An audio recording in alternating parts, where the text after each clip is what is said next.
السلام علیکم ورحمۃ اللہ وبرکاتہ۔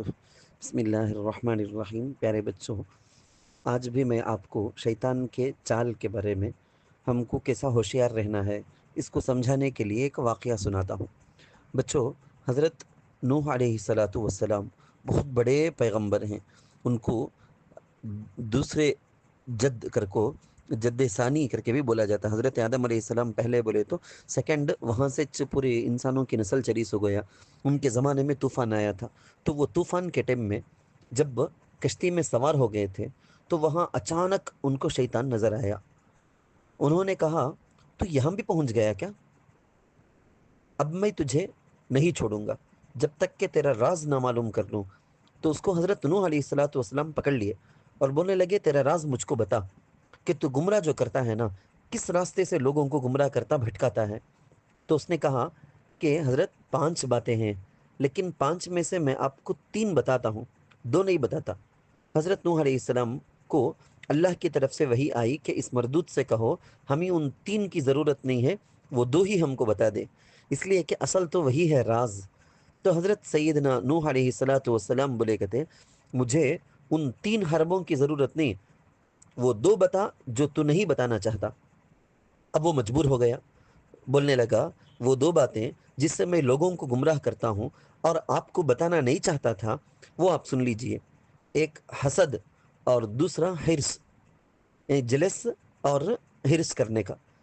شیطان بولنے لگا حسد سے میں گر گیا، حرص سے حضرت آدم علیہ الصلاۃ والسلام گرے تھے، اس لیے کہ جب اللہ تعالیٰ نے حضرت آدم علیہ السلام کو بنایا اور ان کو علم عطا فرمایا اور ان کی شان و شوکت کو فرشتوں کے سامنے ظاہر فرمایا، تو اللہ تعالیٰ نے فرمایا کہ آدم علیہ السلام کو سجدہ کرو۔ تو فرشتے تو سجدے میں گر گئے، ابلیس کو تکبر نے روکا، تکبر کے بعد حسد پیدا ہوا۔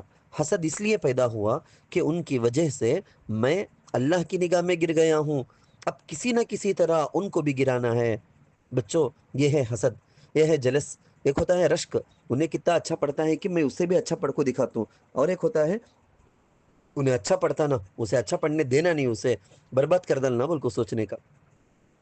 جب کسی کے پاس کوئی کمال پڑھنے میں، ہنر میں، ہوشیاری، چالاکی، لکھنے میں کمال دیکھے، تو جب کسی کے پاس حسن و جمال دیکھے، جب کسی کے پاس تمہیں سخاوت اور اچھی عادتیں دیکھے، کسی کے اندر تم اچھی چیز دیکھے، علم دیکھے، مال و دولت زیادہ ہے بول کے دیکھے، خوشی دیکھے، تو اب تمہارے دل میں بھی اس کے جیسا بننا کر کو خواہش ہے تو اوکے، یہ پوری چیزاں اس کے پاس سے ختم ہو جانا، مجھے ملے نہیں تو بھی پرواہ نہیں، اس کے پاس نہیں رہنا کر کو آ گیا بولو نا، یہ ہے حسد کی بیماری۔ حسد اللہ کی نگاہ میں بہت بری چیز ہے۔ شیطان سوچا کہ اللہ نے ان کو تو اتنا اونچا بنا دیا، حضرت آدم علیہ السلام کو، میں ضرور ان کو بھی گراؤں گا، میں جیسے گر گیا نا ان کو بھی میں گرا کر چھوڑوں گا۔ اس کے بعد اس حسد میں مبتلا ہو کر وہ فکر میں رہا کہ کسی طرح ان کو میں ذلیل و خوار کرنے میں کامیاب ہو جاؤں۔ بچوں، یہ ہے حسد، یہ ہے حسد جس کی وجہ سے شیطان گمراہ ہوا۔ حضرت آدم علیہ السلام کو جس درخت سے منع کیا گیا تھا نا، جا کر اس کو کھا لیا تھا، اس لیے کہ شیطان نے قسم کھا کھا کر وقاسمہما انی لکما لمن الناصحین، اس درخت کو کھانے کا بہت بڑا فائدہ ہے، وہ یہ کہ آپ حضرت آدم علیہ السلام کو بولے آسو یہ تمہیں کھا لیں گے تو کبھی بھی نہیں مریں گے، ہمیشہ زندہ رہیں گے، اللہ کے نزدیک رہیں گے۔ انہوں نے کہا کہ بھائی بہت اچھی بات ہے، یہ کھا لیں گے چلو بول کو وہ کھا لیے تھے۔